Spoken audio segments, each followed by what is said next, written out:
Hi, I'm Roy Colin, and I'm the creator of the podcast. You can find everything about me and the 5 podcasts on bio.link/podcaster, and you'll find it in the QR code there.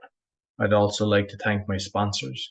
If you or someone you know is struggling with anxiety and want to know how to be 100% anxiety free in 6 weeks without therapy or drugs, Daniel Packard Anxiety Solution Program Company offers a 6 weeks system that permanently solves anxiety at an astounding 90% success rate. People who join the program only pay at the end once they have clear, measurable results. If you're interested in learning more, go to permanentanxietysolutions.com where you can book a free consultation with Daniel. Do you have high blood pressure and want to get off the meds? Doctors are amazed at what Zona Plus can do. Get a $50 discount with my code ROY.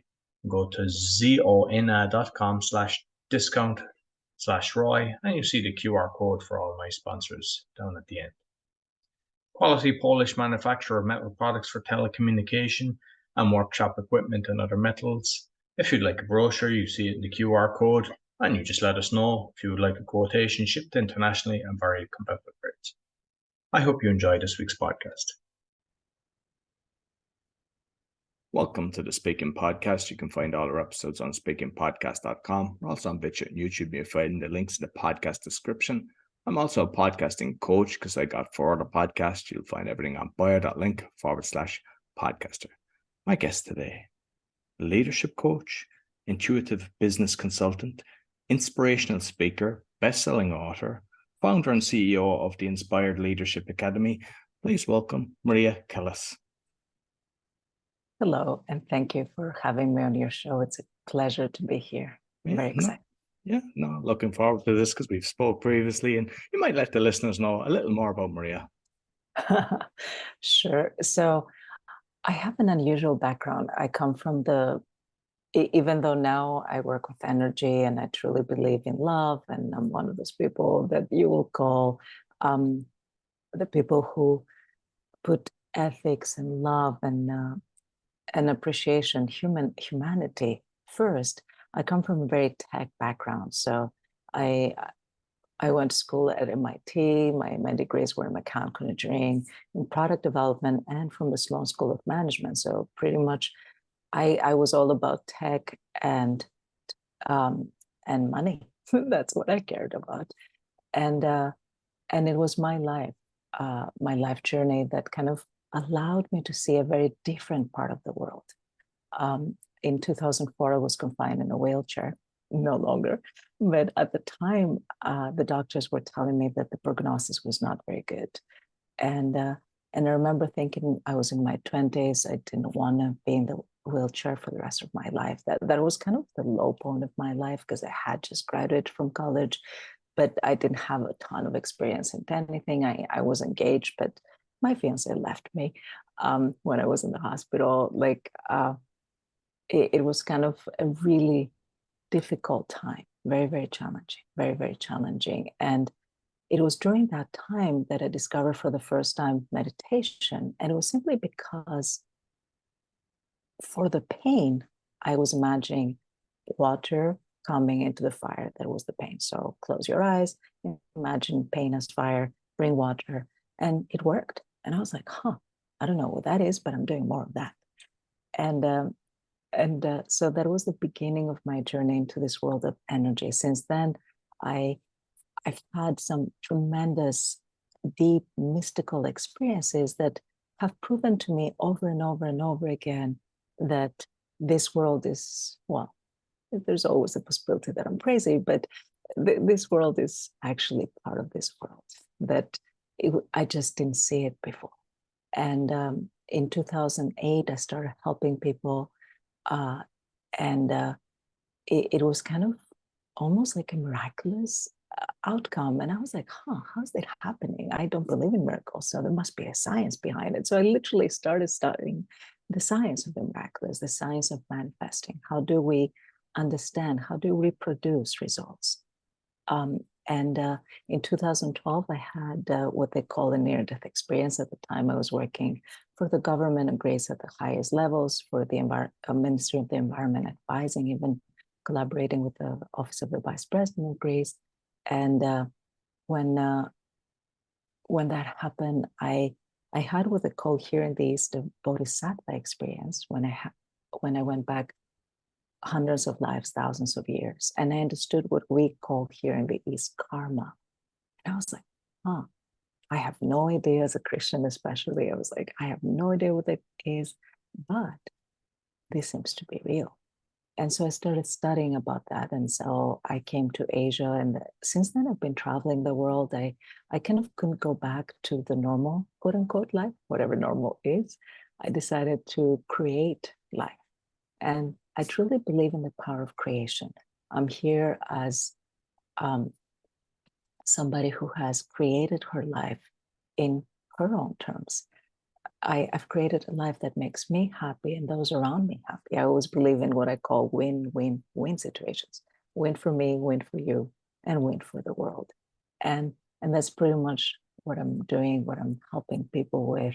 I'm helping leaders step into that space because, yeah, to me, it happened sort of like, oh, it happened through very dramatic events and situations. That's how I got these realizations. But I realized you don't need the pain and the suffering in order to get to this point where the flow is part of your life. And that's really what I'm working on with today. That's beautiful. And just on when you went into a wheelchair, what was it that the diagnosis was that actually caused you to? So I had a very aggressive form of multiple sclerosis. That was in 2004. And multiple sclerosis can attack either the brain or the spine. For me, it was both. And so because it attacked the spine, so it's a demyelination process and is an autoimmune disease. And as it attacked the spine, the nerves were kind of getting, well, I'm going to call it inflamed. So all the pain I was feeling, all the difficulty in motion is because the nerves were no longer sending signals. They were just sending signals of pain. And so I no longer had control of my body, but I had just a tremendous amount of pain, which is, by the way, we can talk about pain management if you are interested in learning some tricks. Well, no. I mean, why I'm curious about that is because I've heard of a lot of people, and basically, if you go down the medical route, they kind of tell you, "Oh, we can slow it down and everything." But I've heard of people through breath work and everything. There's different things, and as you said, the meditation helped. There's so many things that can actually help. And I'm just wondering, is it like because you've done? It's like 3 degrees, I believe, in MIT. Yeah, which is a lot. So is it possible that it was kind of stress related that you wouldn't have realized at the time that could have brought on something like that? Yes, and I believe that it was not only stress related, it was related to the whole way I was living life. I was not living life. I had this crazy idea that work is supposed to be difficult and something we really don't like, but we are good at. And then we have some things we do for fun sometimes. But we have to work in order to achieve this incredible goal. So I was definitely an overachiever. I definitely had all these incredible outside picture things. So from anyone's perspective, it looked like my life was extremely successful already and that I had the dream life. But inside, I felt nothing. And if I felt anything, it was pain and just pretty much feeling sad and sorry for myself, or I wasn't feeling good enough. I was feeling that I was not doing enough. That's kind of like the shadow side of the overachiever is that we think we never are good enough. And we keep trying for more. We keep doing more and more and more, but not because we have an inspiration, but it's like, oh, but if I achieve this, then maybe I will be happy. If I get there, then maybe I will be appreciated. Maybe I will be loved. So it was always, I remember reading that astronauts have this when they come back from the moon, they get depressed. And I remember feeling that at my first MIT degree. So I got to graduate 3 times, so both undergraduate and graduate. But I remember my first degree, I was sitting there and I'm like, now what? Now what? Okay, I got here. Now what? Nothing has changed in my life. I got this incredible goal that everybody told me is like, you have to get this, and then now what? That's when, for the first time, I realized that my life was not exactly as rosy, or the goals I was putting in my mind were no longer the goals that I wanted.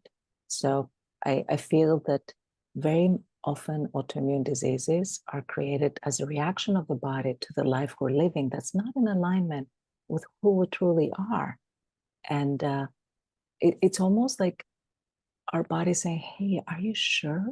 Are you sure this is what you want to do? Maybe you have to rethink your life.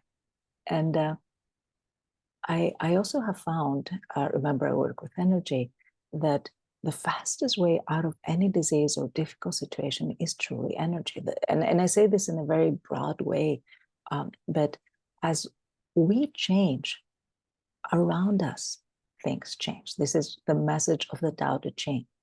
As we change, the world changes. So events and circumstances that seem impossible or certain, or that will be the rest of my life, shift because we shift. And this is like the magic of all the work that I do and everything that I do with my clients, is that as we shift, our reality shifts. And it may seem simple in theory, it's very complicated in practice, not because it's complicated. The answer is always love, but because we have all this resistance and all these ideas about what is right and what is wrong, what is done and what is not done, what is possible and what is not possible. Henry Ford famously said, if you believe you can, you're right. If you believe you cannot, you're right. So whatever you believe is going to be your reality. Oh, perfect. So, like, are you okay kind of talking about the near-death experience, what exactly happened, sure, and going deeper into that? Yeah, absolutely. So from 2004 to 2012, because I got into meditation, I was doing more and more. I was trying. And I really had gone to the point where I just really wanted to work for humanity. So I went back to Greece. That's why I worked for the government. I really wanted to do something good for the world. And I saw the reality of it was much less glamorous than what I imagined. And I realized these limitations that were everywhere. It's almost as if there was a glass ceiling, but not even at my level, at the country level. And I was like, okay, so we are playing this game of shadows. Nothing can really change. And what am I going to do? Should I just give up trying to be a good person and help the world and join the crowd? I mean, I don't know. And I remember praying about this, and we had some success. And there was one moment when I said, I don't know what to do. Please give me guidance. And the guidance came in the form of a near-death experience. So I was supervising a construction site as an engineer. Some workers took the railings of a construction shaft out. And I was like, what are you doing? This is dangerous, right? So I went to yell at them. And unfortunately, I'm the one who demonstrated how dangerous it could be. So I fell. And I fell face forward. So that means that I landed in my jaw, which kind of pushed my jaw back. It broke all the back teeth. And well, my back also, and my hand, because I put my hand. So I like literally broke my hand in a couple of places, which is apparently not possible, but I did it. And, I had a lot of shattered bones, but what was most serious is the fact that because I moved my jaw, like I no longer had a jaw. So that means that the next breath, I probably swallowed my tongue, and then I stopped breathing. And so that's what created, well, I guess what we call death. I remember the other side, not so much this side. People tell me that from this side, it looked like I wasn't moving and I wasn't breathing.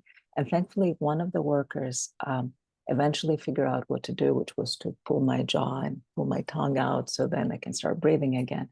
But for me, the experience, I don't know how long it was, but for me, the experience was to go on to the other plane. So I started living life after life, but I wasn't just living life. So I was like literally going through the whole life, because time moves very differently on the other side. And then I could see how karma, or gets carried from one life to the other, but I was going backwards. So I was like, oh, this was the problem in this life. Okay, where did it come from? And then previous life. And then it was like, oh, okay, that was the unresolved thing. And then previous life. And I realized this duality that we always talk about is really for at the soul level, at my soul level, was love and not love. Whatever had been done with no love, the soul remembered as a debt that it had to clear in the next iteration. And so it kind of like I was going back and, I've been good, I've been bad, man, woman, different. I think also different species. But the point is that I remember all the way back to at least where I got before they brought me back. I was a general in Rome, very, very bloody general, like kind of genocide level kind of guy, almost a devil in like disguise. And I remember coming back and in the ambulance, because by that, I kept telling them, I know I was being punished for all this, but that was a long time ago, this lifetime, I'm a good person, right? And for me, like the first thing I was thinking is like, but I'm not guilty. And then I realized this is not a matter of guilt. This was a matter of resolving karma, which is really hard to explain, but the short version is that as we are here in this world, in this life, in this existence, our job is to make a balance, to balance the scale, to go back into the goodness if that's what we want, but really to bring love into the areas of not love. And that's what I keep doing in this life. Wherever I meet somebody, I look at them, I find the areas that are not necessarily loved, and you know them because they're not working in their lives. And so guess what? When we bring love into those areas, the problems that they thought were unsolvable disappear. And it sounds like magic, but it's not. It's very practical. It's like, okay, can we bring love? And it starts with self-love. And the practice of it is a little bit, as I said, it's a little bit complicated, especially for smart people. Most of my clients tend to be really smart people because we have a different way of thinking. We think all the time. We reflect. We do. And somehow our mind has convinced that its abilities are our strongest ability, that we can control things through the mind. And what I can tell you is that we don't control life. Life happens. What we can control is ourselves through discipline. I always talk about these 4 levels of responsibility. Level 1 is kind of where we are in the victim consciousness. And that is when we think that things happen to me. Level 1, things happen to me of the victim. Level 2, I guess I'm a lucky victim. So I'm lucky, but things still happen to me. So whatever happens to me is from my own luck. And that's an easy transition. That's kind of playing the Pollyanna game. The 3rd level is kind of what they do here in the East or in any monastic circle, this observer. So this Zen philosophy, this idea that everything happens and it's not good or bad, it just happened. And take an emotion and attachment out of there. And now in the Western world, we know this as the principle of mindfulness. And I believe that there's one more level, which is we're not only actors or observers or directors, but we're both actor and director. And that's the level of the creator, because we're both engaging with life and at the same time observing. So both those things allow us to create. And in that level, I always say life happens through me. So life happens to me, the victim. Life happens for me, the lucky one. Life happens, the observer, and life happens through me, the creator. And in those levels that I went through in my life, I realized there's specific steps we need to take. And that's what I usually teach to people, because everybody has some level in one area, but maybe not in another. That's the beauty of life. We're all like in work in progress in some way or another. And then we can establish and create those so we can move up in these levels. And as we move up, suddenly it makes sense. The work I do, some of it is from the mind and some of it is from just an awareness. And people don't get it until they do. So I usually prefer my clients to be long-term clients, maybe 6 months to a year, so I can get them in that space where their life shifts and it starts shifting. Because in the beginning, when I meet somebody, first thing they're going to tell me is what's not working in their life, what's wrong. And I'm like, okay, let's work through that. And especially for smart people, proof is something that they need. So I found that proof, psychic phenomena, or other people witnessing they're changing are usually what smart people tend to, well, I shouldn't say just smart people, but people who are doubters tend to use as their way of having some faith. And I admire people with faith because I don't have that much. I mean, now I have truly belief, but it doesn't come from faith. It comes from a lot of proof. But faith is something magical, but not everybody can have it. So I said, what if we don't have faith? Can we still work the system? Can we still come into this place of flow of awareness? And can we still live life from a place of expanded awareness? And the answer is yes. And so I said, let's create lots of repeatable experiments. So like a scientific way to prove that this life is a life by design. We create an intention, we clear what we want, we surround ourselves with gratitude, and then that's projecting out. And then we bring things back with trust that's from outside in.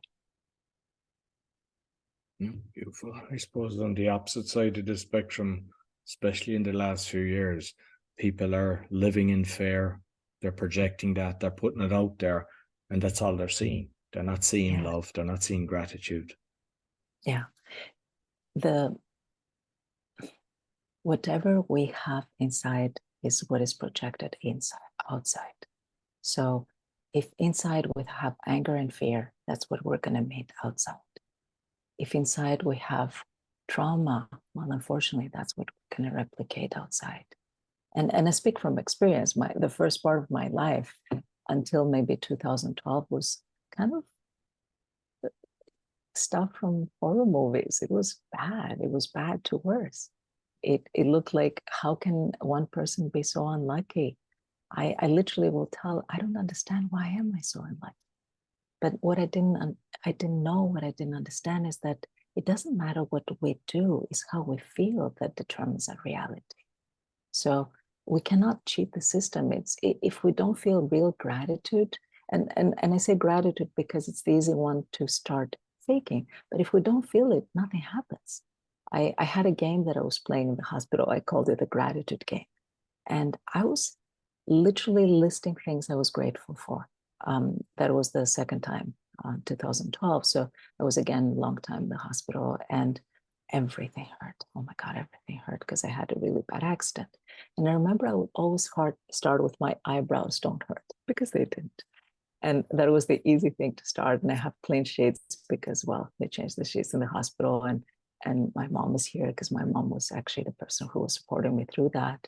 And I had a lot of times I will sit here and not feel grateful, but I was like, okay, I have to feel gratitude. So I will come up with one more idea, and then I will count. I was like, number 4, I'm grateful for sunshine. All right. I am grateful for the ceiling being even. I don't even know. Like, I will come up with whatever felt a little bit, but I will look for the things that felt a little grateful. In the beginning, it was difficult, but I had a magic number, 150. So at 150, the pain will dissolve. The pain disappeared. And to be honest, as I was getting the 120s, 130s, I would like actually find more things to be grateful for, because I had spent all this time thinking gratitude, gratitude, gratitude. And so my mind had given up trying to think other things. And so I was like, okay, I'm in gratitude. And the pain dissolved. Like, literally, gratitude was my painkiller, because I had a lot of pain, and medicine doesn't work at these levels. Beautiful, beautiful. Like my own experience, I lost everything through the financial crisis. Lost all houses, lost all businesses and everything. And through kind of guided meditation first, it was kind of one, what I was grateful for. I just kept doing that. But the other one that was so powerful for me was the act of forgiveness, because there was so many people that had been fraudulent, that had caused this. And like, when you have that hatred, it's basically, they're not feeling it, you're putting it inside. And no, I can forgive anybody for anything. And I think that was my saving grace, that it just, once I started doing that, like, some are easy. There's some, when there's big ones, it takes a bit of time. But once you do it, it doesn't reverse. Once you got to that stage, it's like you've made a leap, and yeah, I don't know, you kind of become bulletproof, let's say. It's more that there's a place of not love that was replicated again through people betraying you, through people cheating, stealing, whatever they were doing. And here in the East, the Buddha said that if you're angry, you drink poison expecting the other person to die. It doesn't work like that.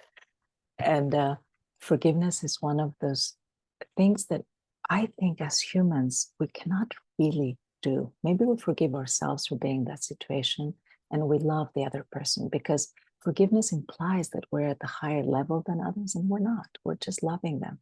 And I feel that this is one of those secrets. Can we find those people and love them despite their darkness?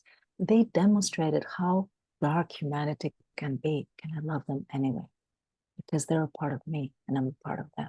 We're all one. So I always say, when there's one rapist, I'm raping people. Like, not me, but I'm a rapist. If there's one person raping, if somebody's killing, I'm a murderer. If somebody's stealing, I'm a thief. Because humanity, even though we think we're different and distinct, we are all together. And so forgiveness is one of those things that allows us to remember that we are just human. We're all flawed humans. And one thing, Roy, if I can add, is forgiving ourselves is maybe the most important, the most difficult part. It's like, how could I not see it? How could I talk to these people and not see their darkness? How could I trust them, right?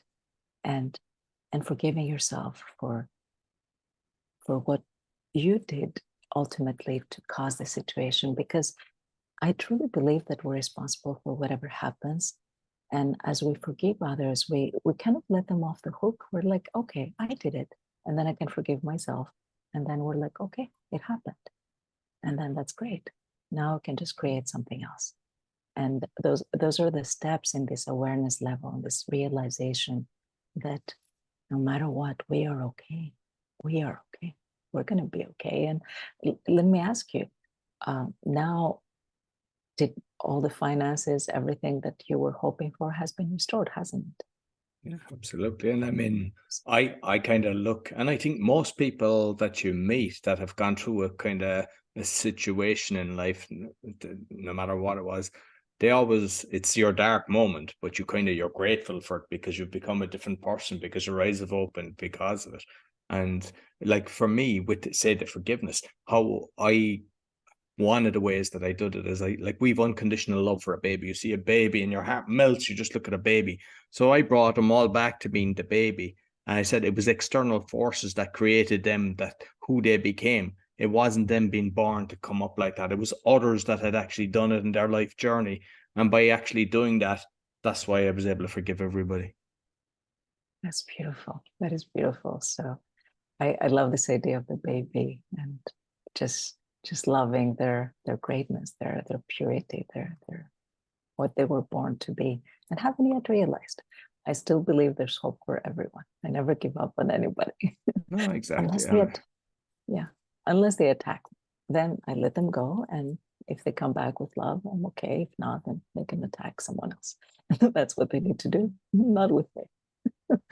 That's been where I put my boundary. I'm like, oh, okay, that's how you need to express life at this point, not around me. Bye-bye. And like, because if we look at the different issues that are happening in the world, a lot of them, the corporations are controlling, say, the governments, but what I'm finding giving me hope is a lot of these organizations are bringing in people that are actually touching, whether it's middle management, sometimes higher up management. But because of the way a company works, middle management, a percentage of them become higher management. And like, is that something that you believe can yes, make change? and that's what I do. I find that as I help people change, so I work with individuals and corporations in that exact setting, because as we change the leadership of people, as we change their level of leadership, their understanding of themselves, the world, and how they can do good, not only for their department, for the company, right? Remember, good for me, good for you, good for the world. So is it good for me, my team? Is it good for us, so the company? And is it good for the world? That creates products, services, projects that are always better. Right now, the whole world is suffering because we went through a century or two of like really going crazy, destroying the world. And now like the world cannot recover fast enough. And it's up to us to shift how we do business. It's not just about making profit. I mean, yeah, of course it's about making profit. It's a point of business, but it's about making profit with a purpose, making profit with a consciousness, making profit in a magnanimous way. I always look at Singapore as an example of one of those paradoxes. Singapore was kicked out of Malaysia, became a dictatorship, and through a magnanimous dictator, became one of the leading economies in Asia. They had nothing, and now they're one of the leaders in Asia and the world because of this idea that we're all going to work hard and we're all going to work for the highest good, and we're in it together. So there's no part of us that is separate. We may think that our corporation is separate from the economy, but it's not. It's a part of everything. And if we try to isolate, we're not achieving much. In this new model, in this new paradigm of business, is a model of cooperation, of really finding teams, because no one can do it all by themselves anymore.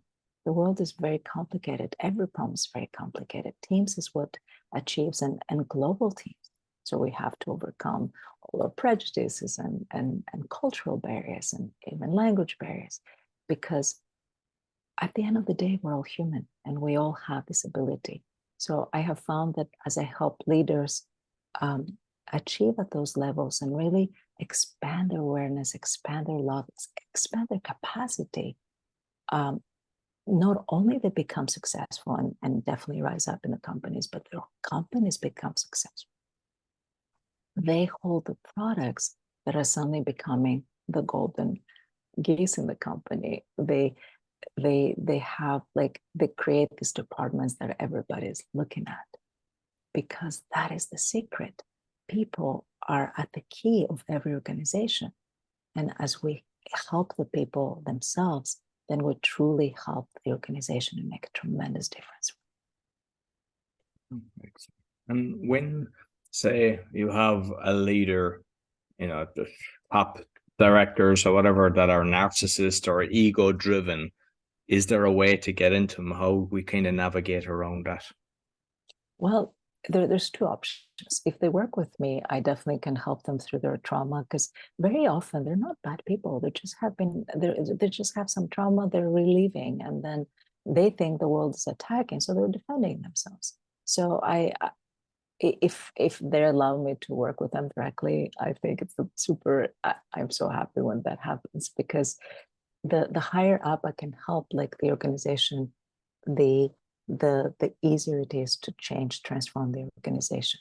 But even if, let's say, I speak to a subordinate of theirs, and then there's all these issues, I help them realize what the real issue is behind the one that they're expressing. And I'm like, oh, maybe they have an issue with control. So I'm like, okay, well, how can we reduce your and I'm like, well, what if you collaborated with them more and gave them the option to control every step of the way? And they were like, oh yeah, that works. Or what if you just didn't try to go against them in what they feel is important?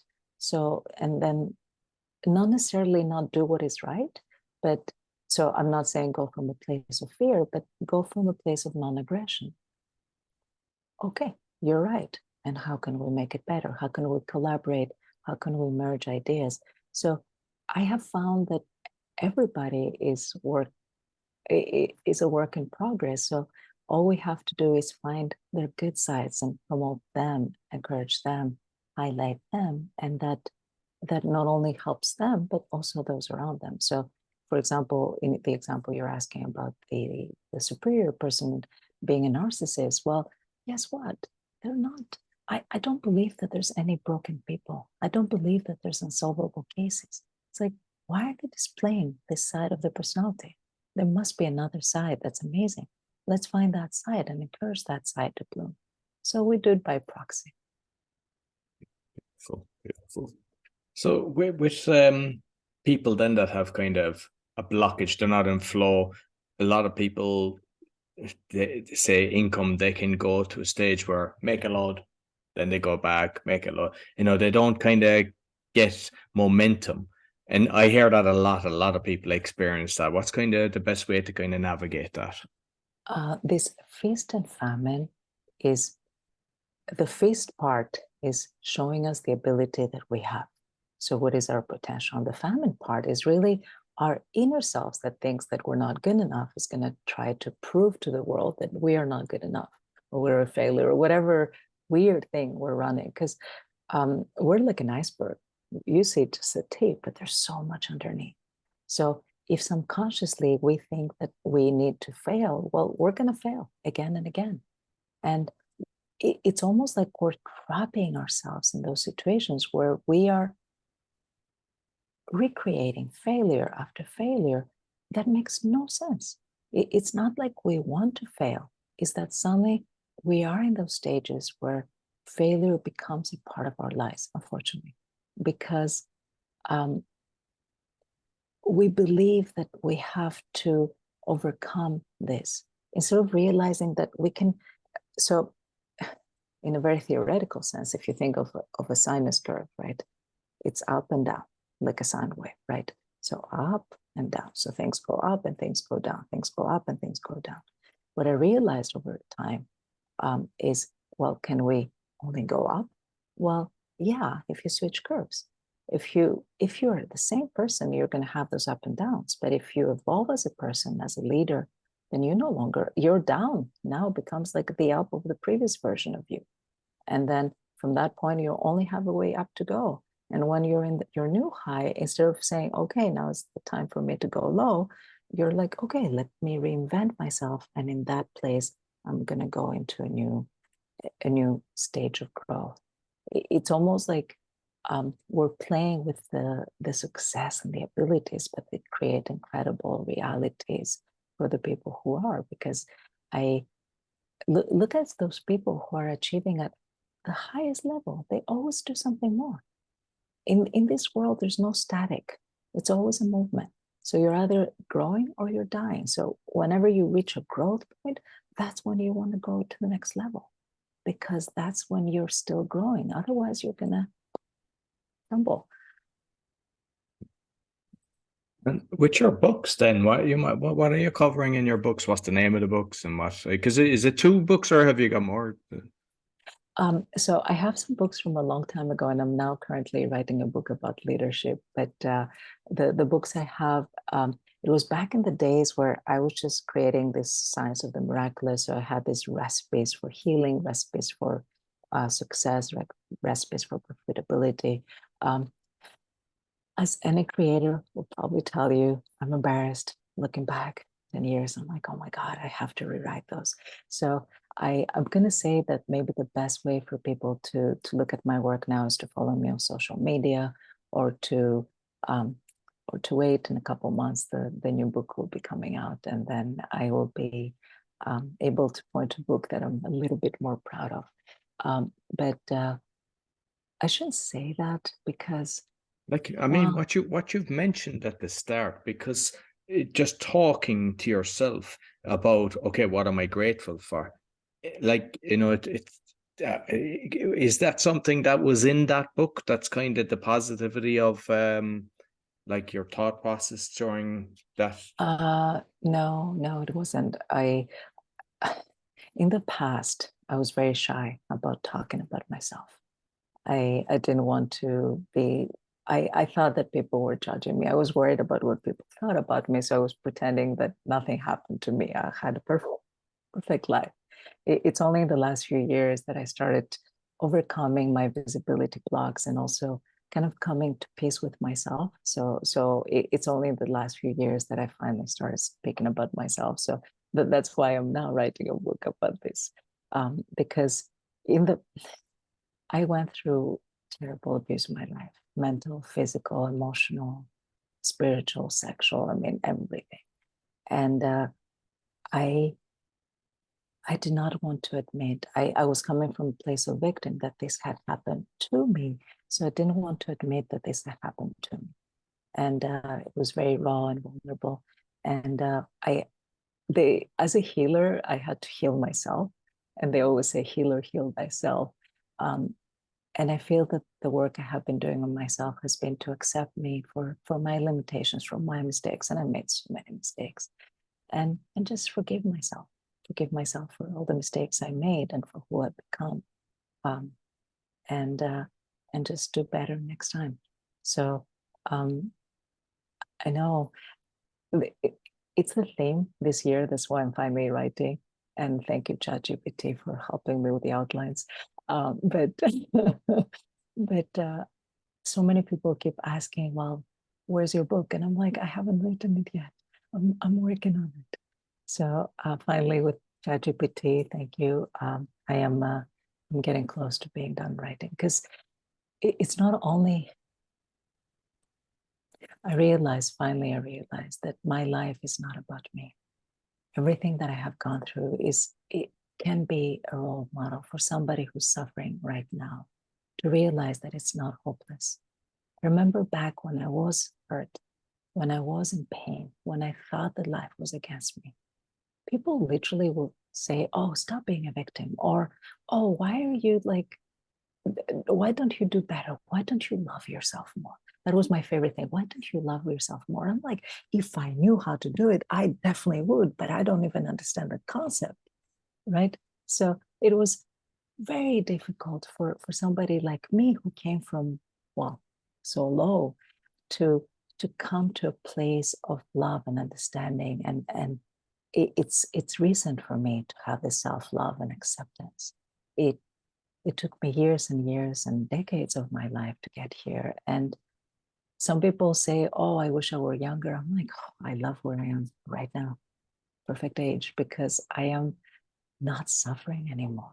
I spent years suicidally depressed. If you can imagine my life, like dying seemed to be the only option out. It was so bad.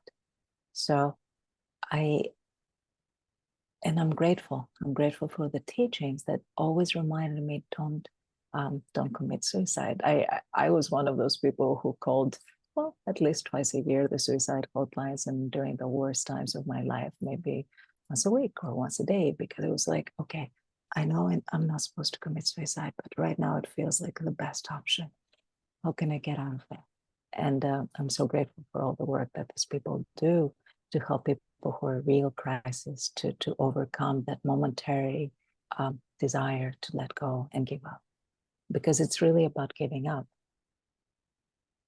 I have the greatest respect for pain and people who are in pain, and I also believe that we can do it. I also believe that there's enough strength in us to keep going just another day, and maybe tomorrow will be that day where it will be better. But it does get better. I mean, right now, my life is kind of like the dream life. And I definitely will not have wanted to give up anywhere along the line. But it definitely wasn't easy getting here. And my work is about helping people get here faster. My question is not, can you do it? It's not if you can do it. If it doesn't exist in my vocabulary, it's when. How fast can you do it? How can we accelerate this process so you can get to your dream life, as soon as possible? Beautiful, beautiful. And you mentioned about being shy. And I believe, because even from the last time we had a conversation, it was it 5 million people that in China that you spoke in front of, or I don't know, was it online or? The audience, yeah. So I was interviewed for for some events that reached. They told me 100,000 people. I don't believe them, so I say 5. I don't know. This number seems unreal to me, but 5 seems like a huge number of people to have been reached. I know we sold hundreds and thousands of the interview copies. So brilliant. So I suppose, like, with what we've discussed, for those that are, you know, ready to throw in the towel. I mean, I grew up in a neighborhood, and like there was a lot of depression. There's people just, they don't see the light. Like, what kind of few little tips that can, I know you mentioned about calling like the Samaritans or the suicide line or something, which definitely helps, and I know they can be very, but like, what kind of little tips that we can help people that are just with all that's going on at the moment? Absolutely. And I am really hoping not a lot of people are thinking about suicide. If you are, definitely call the hotlines. But if your life simply sucks, the answer is not, oh, well, if I get there, if I achieve this, if only I have this, then my life will change. Because that's the trap. Oh, I will get there and then my life will be better. Well, guess what? You're still the same person. You're still going to have the same life. So it's not about the external things that change, it's the internal things that change. Your internal world, your universe, your perception, your understanding of the world. So when somebody said, I have clients, I told you the first, the reason my work takes longer than a few days is because most people, when they start working with me, the first thing they do is they tell me all their problems and complaints. And I'm like, okay, let's get them out of there. So the way it changes is to realize that as humans, we have limited capacity. So it's as if there's an ocean of knowledge and everything out there. And then as we come here, that's it. We're limited humans. So think about it. If you have a box that fits, I had I'll tell you an example. I was working with a client who was facing a lot of negativity every day. He was angry. He was like upset. We will go through one thing and then he'd be like, I'm so upset. I'm sorry. Go back to the beginning. And then finally he said he had one of those wallets where you can put credit cards in, and then you press and the credit card comes out, but it had this limited capacity. So it could fit, let's say 5, and he put in 6. Well, the wallet was stuck and he couldn't do anything and he had to spend an hour. But in that hour, he finally had the realization. He's like, oh, that's what you mean about we can only do so many things. If we put in a lot of anger, there's no space for anything else. So what we can proactively do is put gratitude. So if we have a lot of reasons we're angry, well, guess what? It's your choice. Are you choosing to think about what you're angry about, what you're bitter about, the people who hurt you? I mean, you were saying people betray you. Well, guess what? It's no fun, right? So, and you can think of those people as, oh, that horrible person, that monster who betrayed me. But what if you thought of them as actors in a game and their role was to show you your own darkness?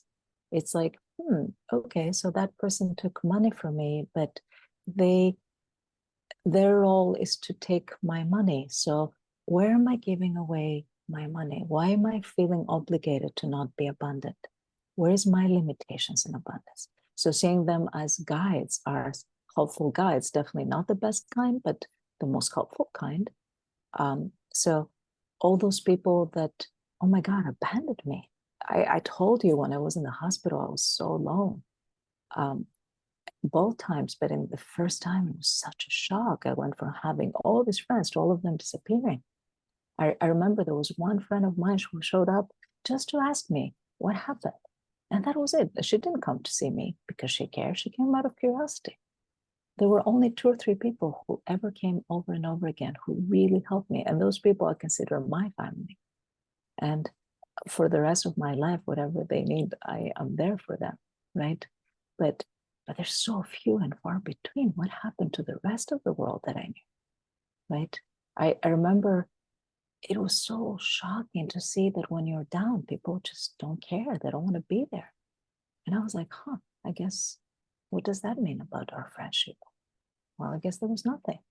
But what I realized is that maybe this is too much for them. Like my fiance, for example, he left me when I was in the wheelchair.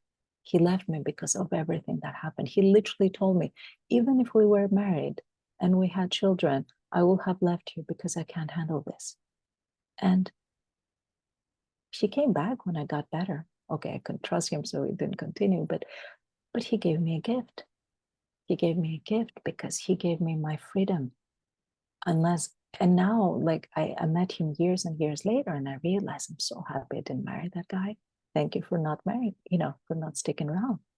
But it showed me what it means to be independent. It showed me how strong I am, what abilities I have beyond the wildest dream.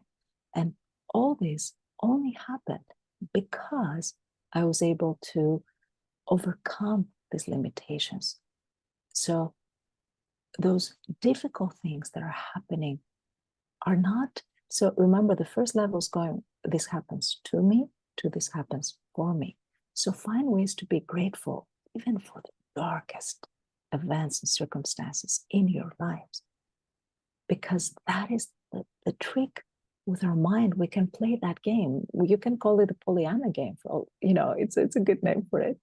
But why is it a good thing? Why did it happen for you? Why is it good? Why is it good?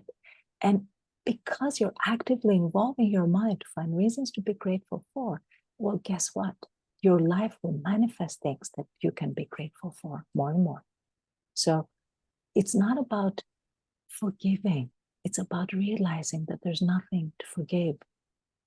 When I look back into my life, in this life, I know that I have not been an angel for sure, or a saint, right?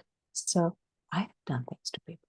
And to me, the greatest gift is when I, quote unquote, died and I went back in the karma. Because finally I understood that everything that happened in this life was just a tiny speck of reminder of what I could have done to other people. And my soul had decided I wasn't going to do again.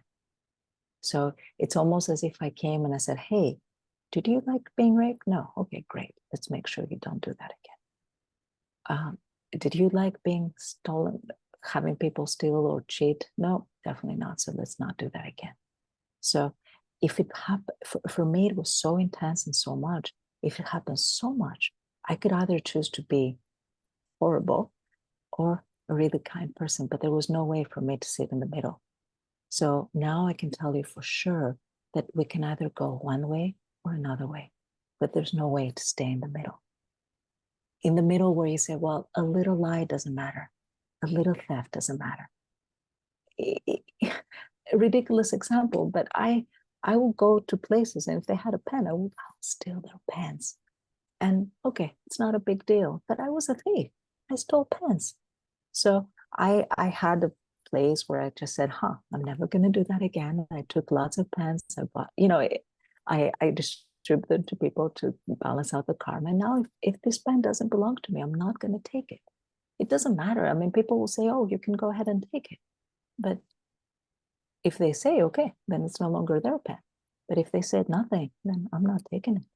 And I remember I went through the store and I loved their pen. And I was like, I didn't want to take it, but I was like, I love your pen. Can you tell me the brand? Can I write it down? They were like, you really like it? I said, yeah, I love it. It had this I like silly little pens. And they were like, here, you can have 5 of them. It's like we give them to people. I said, okay, this is excellent. Right. But I didn't expect them to give it. I didn't expect them because they weren't mine. And the fact that I got them, I was like, oh, super cool. I have all the pens I love and I don't even have to figure out where to buy them. But the thing is, I realized that I have enough money to buy all the pens in the world that I need. I have enough money to buy everything that I need. And this is the feeling of abundance, knowing that everything we want is available to us. The feeling of scarcity is like, oh, but if I don't take it from others, then I can't have it. The feeling of abundance is, I definitely can have it in my life, anything I want. So I'll just have to wait till it's my time. So changing ourselves until. Beautiful, beautiful. Listen, Maria, thoroughly enjoyed our conversation. It's fantastic. You might let people know how they can get in contact with you.